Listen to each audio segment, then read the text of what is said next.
Welcome back to our channel. In today's tutorial, we'll show you how to access the WhatsApp shortcuts on your PC.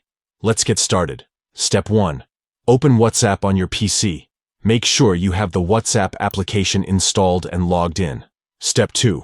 Once you're inside WhatsApp, locate the settings option. It's usually represented by a gear or 3 dots icon.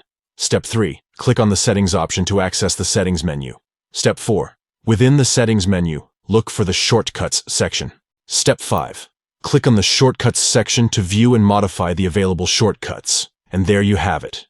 You've successfully accessed the WhatsApp shortcuts on your PC. To recap, open WhatsApp, click on Settings, and select Shortcuts to view and customize the available shortcuts on your PC. Thank you for watching our tutorial on how to see the WhatsApp shortcuts on your PC. If you found this video helpful, don't forget to give it a thumbs up and subscribe to our channel for more useful tutorials. Stay tuned for our next video.